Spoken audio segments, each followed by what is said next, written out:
नमस्कार दोस्तों, आपका स्वागत है आपके अपने YouTube channel Mahesh Rautela special में।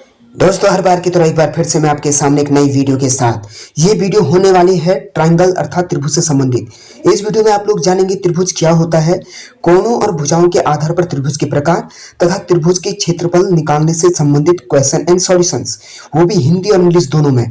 इसलिए वीडियो को काफी ध्यान से देखिएगा दोस्तों। वीडियो पे लाइक करिएगा, वीडियो पे कमेंट करिएगा और अगर आप चैनल पर नए हो तो चैनल को जरूर सब्सक्राइब करिएगा दोस्तों। तो ज्यादा देरी न करते हुए वीडियो को करते हैं स्टार्ट।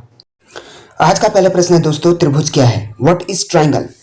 तो आपका आंसर है त्रिभुज सबसे छोटा बहुभुज है जिसमें 3 भुजाएं और 3 आंतरिक कोण होते हैं। इंग्लिश में आप इसको बोलोगे, ए triangle is the smallest polygon which has 3 sides and 3 angles. अगला प्रश्न है दोस्तों, त्रिभुज के तीनों अंतः कोणों का योग कितना होता है? What is the sum of 3 interior angles of a triangle? तो आपका आंसर होगा त्रिभुज के तीनों अंतः कोणों का योग 180 डिग्री होता है। इंग्लिश में आप इसको बोलोगे, the sum of 3 interior angles of a triangle is 180 degree. अगला प्रश्न है दोस्तों, त्रिभुज के तीनों बाह्य कोणों का योग कितना होता है? अर्थात what is the sum of 3 exterior angles of a triangle? तो आपका राइट आंसर है दोस्तों, त्रिभुज के तीनों बाह्य कोणों का योग 360 डिग्री होता है। अर्थात the sum of 3 exterior angle of a triangle is 360 degree. अब आपके सामने एक डायग्राम है, देखो इस डायग्राम में जितने भी 120 डिग्री के जो एंगल है वो सब एक्सटीरियर एंगल है दोस्तों। वीडियो में आगे कुछ इंपॉर्टेंट क्वेश्चन सॉल्व करके दिखाए गए हैं, इसलिए वीडियो को पूरा देखिएगा और ध्यान से देखिएगा दोस्तों। अगला क्वेश्चन है, भुजाओं के आधार पर त्रिभुज के कितने प्रकार होते हैं? अर्थात how many types of triangles on the basis of sides? तो आपका आंसर है भुजाओं के आधार पर त्रिभुज 3 प्रकार के होते हैं। There are 3 types of triangle on the basis of sides. Answer है दोस्तों, भुजाओं के आधार पर त्रिभुज जो है मेनली 3 प्रकार के होते हैं। पहला त्रिभुज होता है आपका विषमबाहु त्रिभुज, जिसको इंग्लिश में स्केलेन ट्रायंगल कहते हैं। दूसरा होता है समद्विबाहु त्रिभुज, जिसको आइसोस्केलस ट्रायंगल कहते हैं। और तीसरा होता है समबाहु त्रिभुज, जिसको इक्विलैटरल ट्रायंगल कहते हैं। स्केलेन ट्रायंगल में क्या होता है, जो विषमबाहु त्रिभुज होता है इसकी तीनों भुजाएं जो हैं आपस में भिन्न होती हैं, डिफरेंट होती हैं, यानी कि सेम नहीं होती हैं। समद्विबाहु त्रिभुज में क्या होता है, इसकी 2 भुजाएं यानी 2 इक्वल साइड्स, इसकी कोई भी 2 भुजाएं आपस में बराबर होती हैं। जबकि समबाहु जो कि इक्विलैटरल ट्रायंगल है, इसकी तीनों भुजाएं आपस में इक्वल होती हैं, यानी कि समान होती हैं। तो ये थे भुजाओं के आधार पर त्रिभुज के 3 प्रकार। अगला प्रश्न है दोस्तों, कोणों के आधार पर त्रिभुज कितने प्रकार के होते हैं? अर्थात how many types of triangle on the basis of angles? तो आपका आंसर है कोणों के आधार पर त्रिभुज 3 प्रकार के होते हैं। There are 3 types of triangle on the basis of angles. आपका आंसर है दोस्तों, कोणों के आधार पर जो है त्रिभुज मुख्यतः 3 प्रकार के होते हैं। पहला है आपका न्यून कोण, जिसको इंग्लिश में एक्यूट एंगल ट्रायंगल बोलते हैं। दूसरा होता है समकोण त्रिभुज, जिसको राइट एंगल ट्रायंगल बोलते हैं।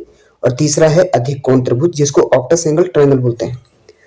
अब पहला एक्यूट एंगल क्या होता है? एक्यूट एंगल वो होता है जिसकी वैल्यू 90 डिग्री से कम होती है। The value of 3 angles are less than 90 degree. Right triangle क्या होता है, जिसमें एक एंगल जो है आपका 90 डिग्री का हो, ठीक है। Any one angle of the triangle is 90 degree. और ऑब्ट्यूज एंगल होता है आपका, जिसको अधिक कोण कहते हैं। इसमें कोई एक एंगल जो है वो 90 डिग्री से बड़ा होता है। It means that any one angle will be more than या greater than 90 डिग्री। तो ये थे कोणों के आधार पर त्रिभुज के प्रकार। अगला क्वेश्चन काफी इंपॉर्टेंट होने वाला है दोस्तों कि त्रिभुज के क्षेत्रफल का सूत्र क्या होता है? What is the formula of area of triangle? तो दोस्तों आंसर में है त्रिभुज के क्षेत्रफल के हमारे पास 2 फॉर्मूला होते हैं, 2 सूत्र होते हैं जो कि निम्नलिखित है। कभी कभी क्या होता है कि कुछ त्रिभुजों में हमें त्रिभुज में बेस, आधार और हाइट, जिसको ऊंचाई बोलते हैं, दिया होता है। तो इस कंडीशन में त्रिभुज के जो क्षेत्रफल है, एरिया है, उसका जो फॉर्मूला होगा वो 1/2 इंटू बेस इंटू हाइट होगा। अर्थात 1/2 गुणा आधार गुणा ऊंचाई। लेकिन कभी कभी कुछ कंडीशन में हमको त्रिभुज की तीनों साइडें दी होती हैं, ए बी और सी, आप डायग्राम में देख सकते हो। तो तीनों साइडें दी हैं ए बी सी। तो इस कंडीशन में आपका जो फॉर्मूला है वो चेंज हो जाता है और त्रिभुज का क्षेत्रफल का फॉर्मूला होता है ए इक्वल टू √s, ब्रैकेट के अंदर s माइनस ए, ब्रैकेट के अंदर s माइनस बी और ब्रैकेट के अंदर s माइनस सी। और इसमें s क्या होता है? s को बोलते हैं सेमी पेरीमीटर, जिसको बोलते हैं अर्ध परिमाप। और ये कैसे निकलता है? s की value a plus b plus c, तीनों साइडों को आप ऐड करोगे और उसमें 2 का डिवाइड दोगे। इसके बाद आप ए बी सी और एस की जो वैल्यू है दिए हुए फॉर्मूले में रखोगे तो त्रिभुज का क्षेत्रफल निकल जाएगा। दोस्तों अब इससे संबंधित क्वेश्चन कैसे आता है, देखिए क्वेश्चन कैसे आता है। If height of a triangle is 11.3 cm and its base is 13 cm then find the area of triangle. अर्थात किसी त्रिभुज की ऊंचाई 11.3 सेंटीमीटर है और इसका आधार 13 सेंटीमीटर है, तो त्रिभुज का क्षेत्रफल निकालिए। तो आप फॉर्मूला जानते हैं, area of triangle equal to 1/2 base into height. आपको वैल्यू पुट करनी है, तो यहाँ पर आप वैल्यू पुट कर दीजिए 1/2 गुणा आपका जो बेस हाइट की वैल्यू है वो 11.3 है, बेस की वैल्यू आपकी 13 है।